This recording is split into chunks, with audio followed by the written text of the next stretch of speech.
This in Ephesians 6:19 it says, "And pray for me too. I ask God to give me the right words so I can boldly explain God's mysterious plans. That the good news is for the Jews and the Gentiles alike. I'm in chains now, still preaching this message as God's ambassador. So pray that I will keep on speaking boldly for Him as I should." And in some versions it says, "Pray that I speak fearlessly, without fear." So basically tonight I just wanted to kind of make it official, call it my coming out party, but it needs more, yeah, that needs much more detail, right? It needs to be a little more than that. Let's expound a little bit. Right, Right, great, please. But just kind of wanted to formally just. Time to go on, Bill.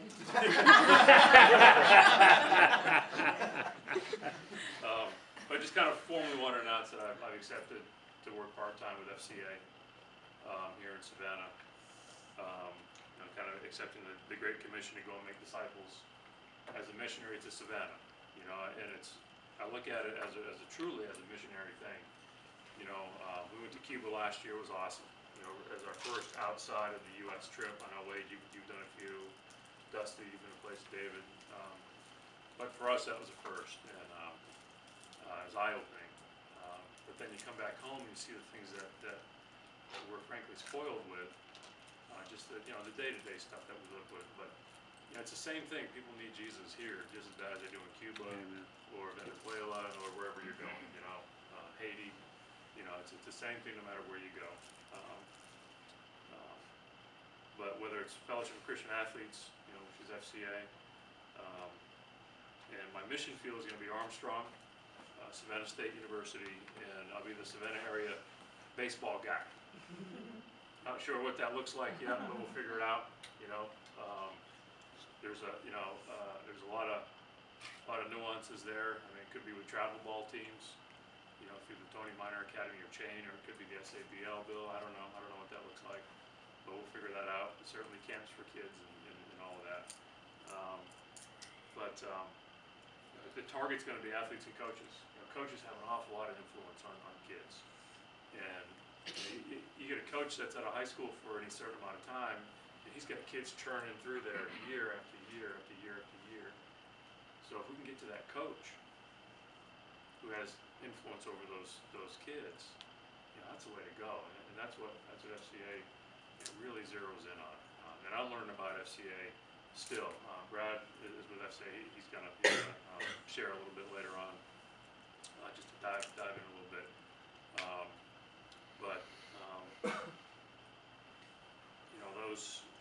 Those kids just, coaches and the words that they speak can either tear a kid apart or build them up, and I've been guilty of both.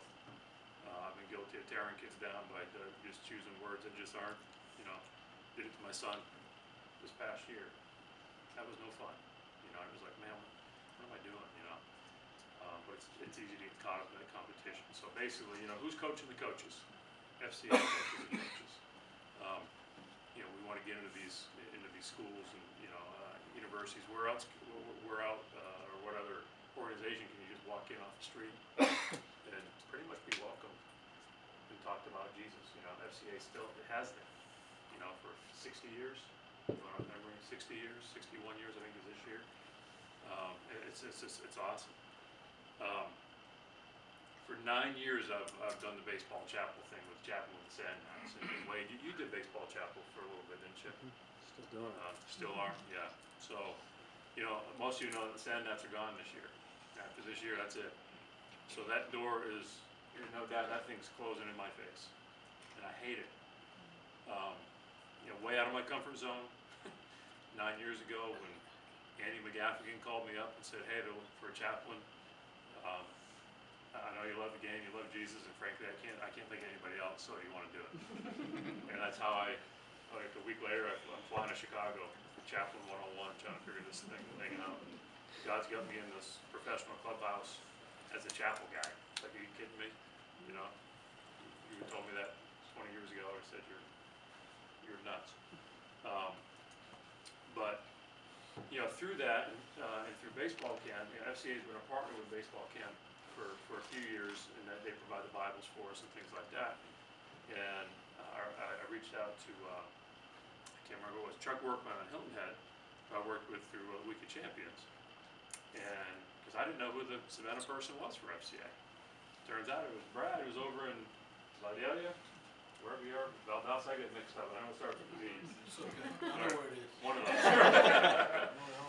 And you know, I mean, he's the FCA guy for here, so he comes on Sunday to stop in Savannah to see what we're doing out at Grayson, and we had met a couple of weeks prior to the Banner Brothers breakfast, and he gave me the Bibles and stuff, and he just kind of says in his way, "Hey, wouldn't you like to do this on a regular basis?"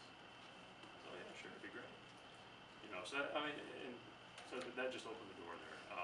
Still going to do the Northwestern thing with Northwestern Mutual. God got me into that 5+ years ago, and that door's not closed yet, not even close. Enjoy what I'm doing. It's been difficult. God's taught me a lot about finances and how difficult it is to come by, and that you got to be a great steward of it because He gives it to you. And you know, I want to teach other people, hey, this is what you need to do with your money, or you know, here's some ideas or whatever. And if they listen to me, it's up to them. You know, if God wants me to sit down with them once and to be my client, they will. If not, they won't. And I've accepted that. You know. But that door is closing with the sand nets. It opened with FCA. It was so clear. It was crazy. No coincidence it would happen. Boom, boom. You know. You know, FCA has leadership camps for coaches and for athletes. Terry and I are going to go check one out in a couple of weeks. In Lexi and Ryan down in St. Simon's, I think it is. You know, FCA wasn't in my college. It wasn't in my high school. I don't think it was in my state growing up in New Hampshire. You know, I mean, it was nothing. It was non-existent. It's only been around 61 years.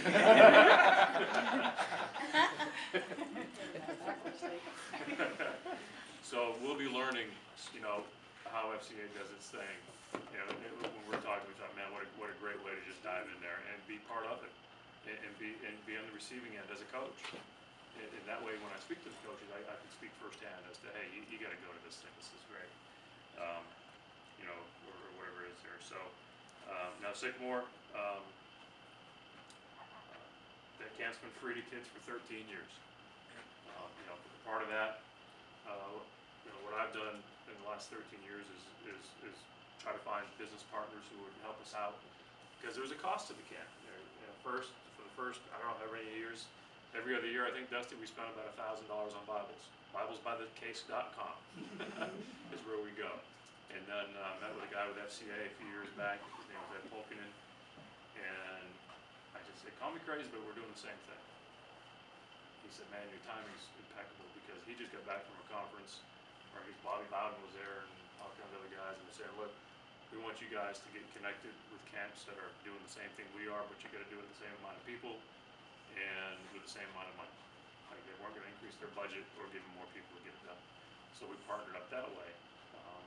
You know, and then we do the T-shirts and the hats and things like that for the kids, and you know, the Chick-fil-A food and all that. You know, but there's a cost to it, and just like any other ministry, there's a cost to FCA. So, you know, again, when we're thinking of the people who to invite, it's basically who do we want, who do we know that is kind of on our team. We know that they'll be praying for us. You may support us financially if God puts it on your heart, or you may know somebody who will, or might want to hear more information. That's why you're here. You know, we love you guys. I want to be bold when I go out there and talk to these coaches, and hopefully coach these coaches in Bible studies or whatever it is. And we met with a guy today at Savannah State, a fellow that's there, and they have some ministry on campus. You know, basically he's like, you know, well, what can I do for you? And I said, you can introduce me to these coaches, because I know one, and it's Ryan's summer ball coach. He'll be starting to play here in July and August, but he's the assistant baseball coach and the pitching coach. Is that a coincidence that here we just meet this guy a month ago, and oh, by the way, and he goes by Coach Happy. Hopefully we can keep him happy. Don't cuss him out. Yeah, right. He said, yeah. But Coach Happy, Savannah State guy. Where's part of my mission field? Savannah State. It's just awesome how God has already started to weave that together. So I explained God's mysterious plan that the good news is for the Jews and the Gentiles alike. says, I'm in chains now, preaching this message as God's ambassador. Yeah, I want to be God's ambassador wherever I go.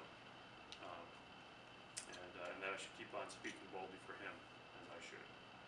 So, I'll Forrest Gump it. I know my bride has some stuff to share. Two things. Two things. Yeah. My two things, I just wanted to say publicly also that I'm committed to partner with my husband in this ministry and sharing the gospel. That I am fully supporting him, and I'm ready to do, it's just help me whatever it is that I can do to come alongside of him and be the wife God's called me to be. And we know that no Lone Ranger Christians, if we're called to do this, if this is truly God moving our hearts, then we're not called to do it alone, because he wouldn't send us out without a team. And so we know that the body of Christ is going to be integral. And you know, I don't want anyone to think it's just about money, because some will have the gift of giving financial resources, but some will have the gift of being able to arrange that table so it looks right for me.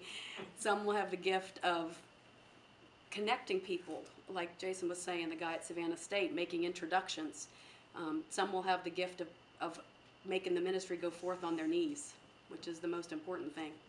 And I just you know, think somebody, you know, that can bring the right cords and cables to get the machine running. You know, those are all the things where we fit together, and we've seen it at baseball camp, and it is always my favorite weekend out of the year, because we see the body of Christ just lock arms and go, and everybody's doing exactly what they're gifted to do, and it's pure joy for a weekend. And so, yeah, I'm really excited at the idea of watching that ministry all year round be able to, as the body of Christ locks arms around the city. I believe God's doing something. And the second thing is, I don't understand it. I don't understand why this little white ball is a facilitator of the gospel, but it is. I've seen it in Cuba. I wish I was trying to find the ball from Cuba. It's in his trunk. It's in your trunk. That's It's really in the parking lot. Of course it is. It's in the parking lot. Of course it is. It's in his trunk, because that's who he is. He carries balls in his trunk. There's balls everywhere in my house. He sleeps on 2 balls to hold his neck in place. There's balls covering our entertainments. But he is made to do this. God has put this in him. He loves it. He is grieved in his spirit about the sand gnats leaving. And so God is merciful. He's going to multiply where he once was a chaplain. Now he's going to find chaplains for different teams and multiply what God has started. And I just think it's just so amazing. He uses the foolish things of the world to confound the wise, and he'll use whatever to create something in common with somebody, so that by God's grace he might save some. So I don't get it, but I'm with it, and I want to introduce somebody who does get it to maybe explain to me and to anybody else. Wade Rowden came up from DeLand with Rose today to, just so humbling. And don't let the numbers here fool you. God's been talking to me all day about numbers. I talked to Julie about it this morning. I talked to Jason about it. So don't think that because less people came than you thought were on the list, that God's not in this. Well, the first thing I would say is,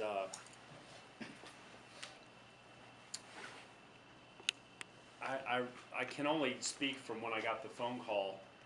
You know, all you can do is say, Lord, I'm ready. I'll do whatever you'd like me to do. And I remember when Jason called and said Andy had given him my name, and I came up, and my wife will tell you, I went back home and I just thought it was the coolest camp I'd ever done. And I don't think it was the very first year, but I think it was year 2 when we went to the dugout thing. And we went to the stations, and I have told everybody in the country about the Savannah camp and the stations, and how we get that 20 minutes with the kids with Dusty in the dugout as part of the program, you know. And so all I can say as a Christian is, it wasn't easy for me when the game ended, but somewhere between when the game ended and I started to get an opportunity to minister for the Lord, I realized it really wasn't about the game. It was just the platform God gave me. It just became a tool. That's all it is. This is a tool. And we've been talking to, amongst a lot of us men, about one of the things we feel is not happening with young people is letting them know there's lots of tools out there to share Christ. Whether you want to be a doctor, you want to be a mechanic, you want to be a tile setter, it's a tool. And so the problem with this one is it just gets in your blood and you can't get it out of your blood. I don't know what it is. It's really funny. My boy's 18 and my poor wife, she's become an iPad fan because the only thing on the TV is baseball. And so but I would say that it's like many things. I don't know why people will stop what they're doing and listen to somebody who played a few minutes in the big leagues. I don't get that. Because for us, it's not that important. But I will say this, if they'll do that, so I can tell them in that 5-minute window about Jesus Christ, then I don't know why they stop, and I'm not going to ask them why they stop. I'm just going to tell them what I'm supposed to tell them. So, I can't tell y'all how excited when he got the chaplain's job. I'm doing it in Daytona. It's been a mess. Very difficult to get to pro athletes. To be honest with you, I'm probably a little more excited about his opportunity with college and high school kids. I really am, because I think there's a fertile ground there, and they're looking for answers. And so I know his love for Christ, and I've seen that blossom and grow. In fact, he's probably a lot like me. He has his day job, but what he really likes doing is telling people about Jesus. And God will in time tell him that that's more important too. But for now, I'm just excited that this door has opened, and I know you guys are behind him and support him, and you all know me well enough. But it's a wonderful chance to share the gospel with people, and truthfully, it's the only thing that's given me any meaning in the game. That I can say. And I tell everybody all the time, you're going to hang them up one day, whether you're out of college or high school, whatever you're doing, you're going to hang it up. And when it's all done, it's done.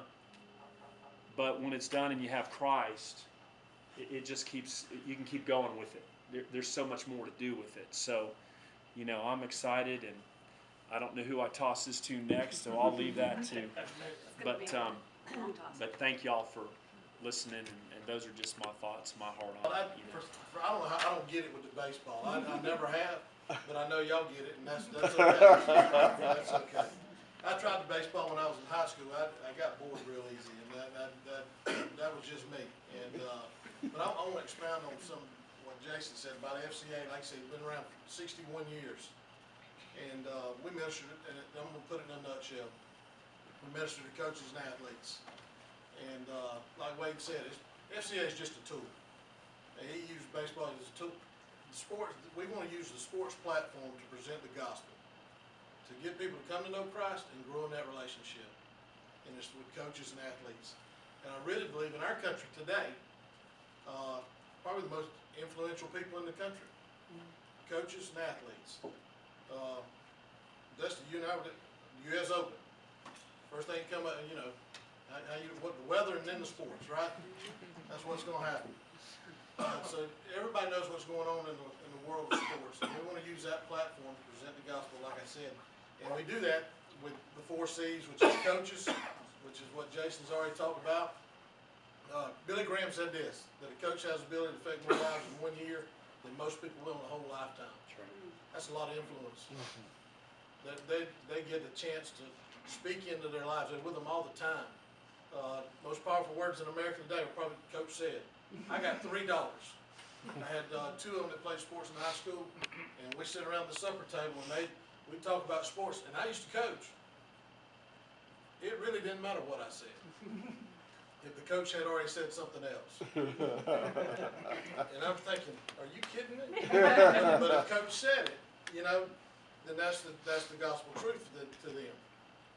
Now, if they've got a biblical mindset, they're a Christian coach and they got a biblical mindset, they're using that platform to spread the gospel. We got us a winner chicken dinner, right? That's what we're after. That's what we really want to do that. So coaches are our #1 target to and through coaches. We want to minister to coaches, not so that.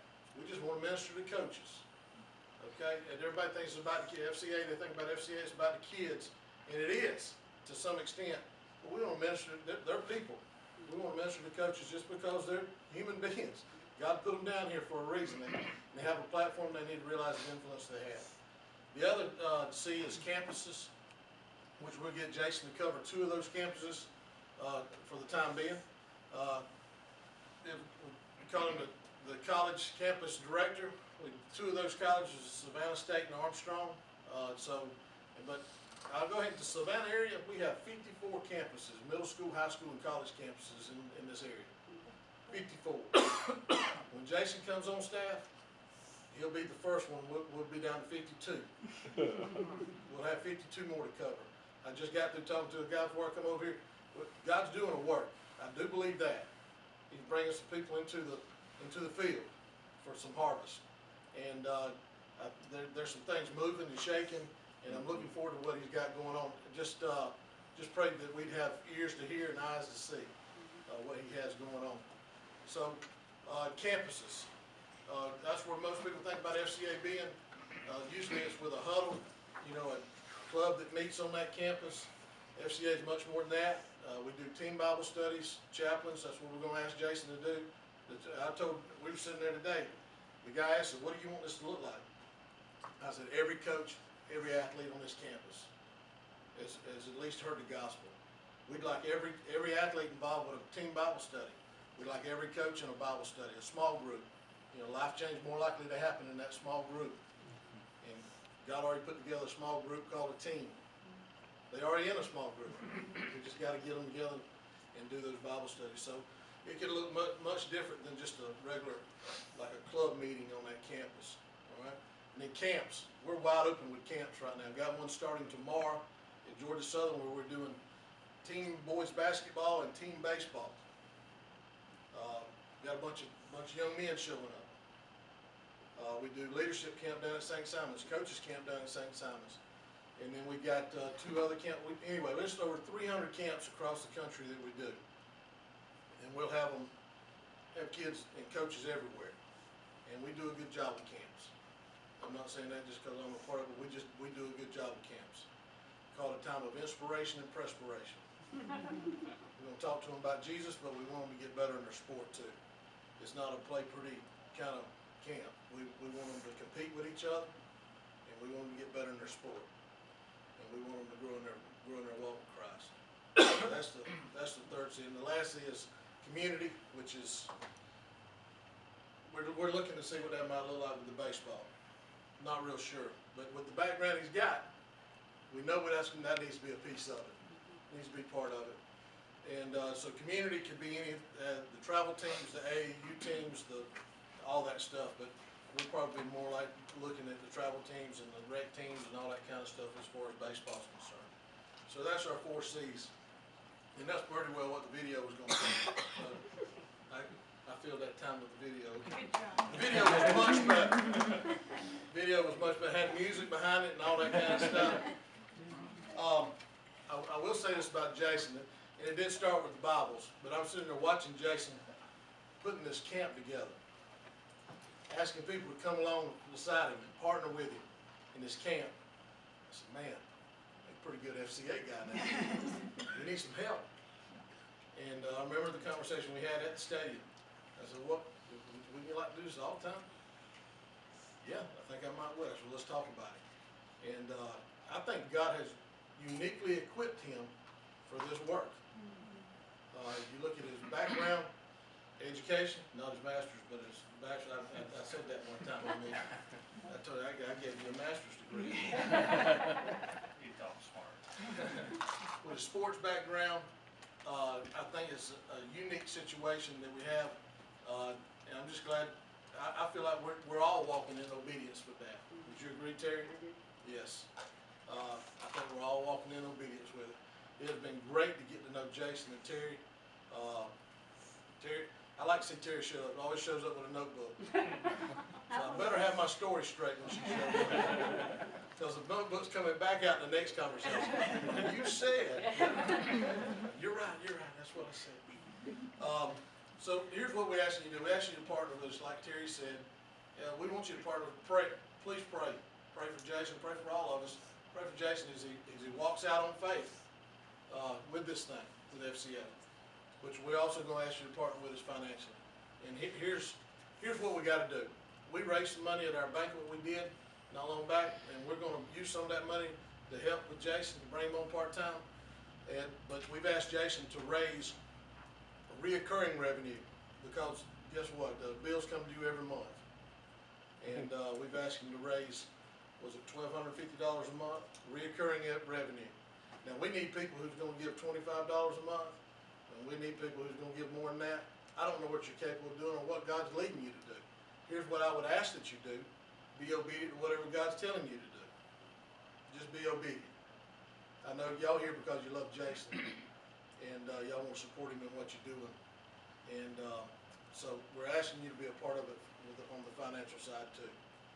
I have some donor cards here, and you can pick one up. Is that what we want to do? Just pick one up, or you can pass them out. You mind passing them out? And just one per family, I guess, not unless you got 2 checkbooks in your family. You need 2 people to give. You'll see there's a place to fill that out with your name and address and all that, and on the back there's a place where you can indicate how you want to give. I can tell you this: FCA in and of itself is worth giving to with what we do. I truly believe it's the best marketplace. It's marketplace ministry at its best. It's not within the 4 walls of the church. We're going to meet people where they are, on the courts and on the fields. In and of itself, it's worth giving to. But you're here because you love Jason and you love Terry. They're worth giving to too, in this endeavor. And so I'd ask you you prayerfully consider being a part of that. And come along and partner with him. He's going to be the hands and feet, but he can't do it without you. Can't do it without you.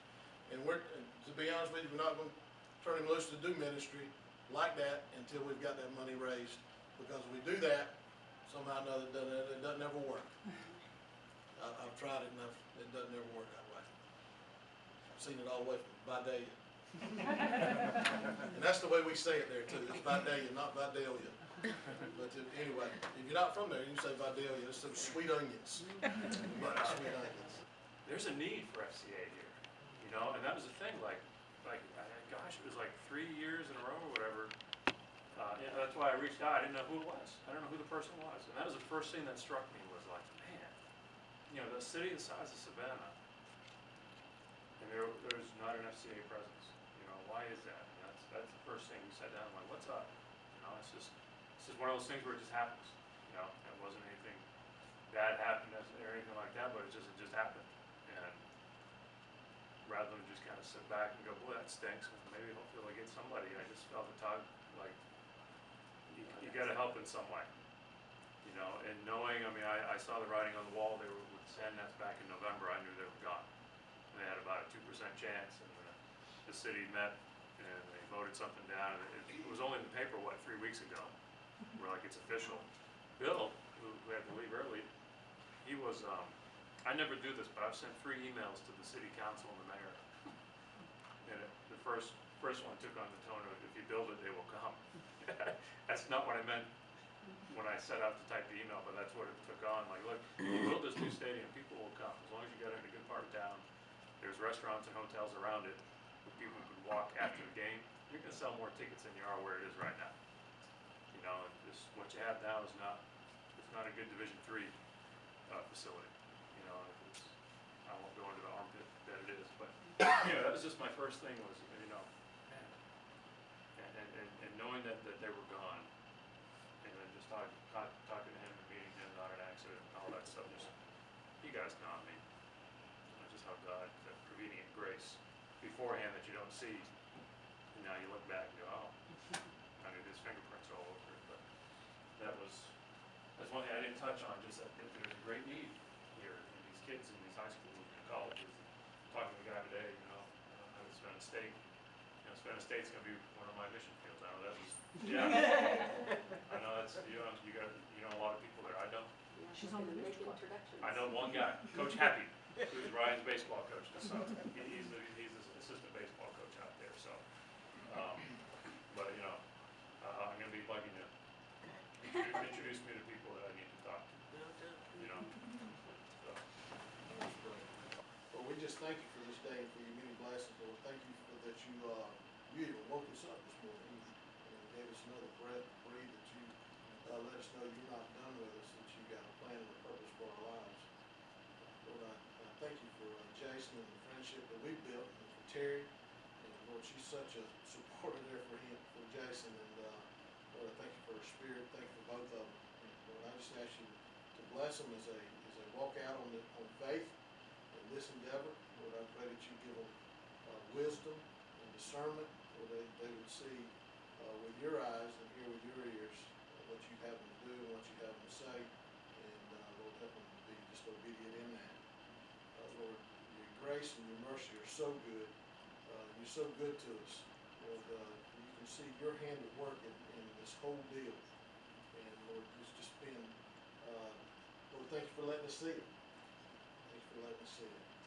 Lord, I ask you to, for Jason, that you put him in places where he can share the good news of what you've done for us. Lord, that people would come to know Christ because of the things you said, that you use him, that he'd be your mouthpiece, and that people would have a closer walk with you. And we just we thank you for all you do for us. And we ask this in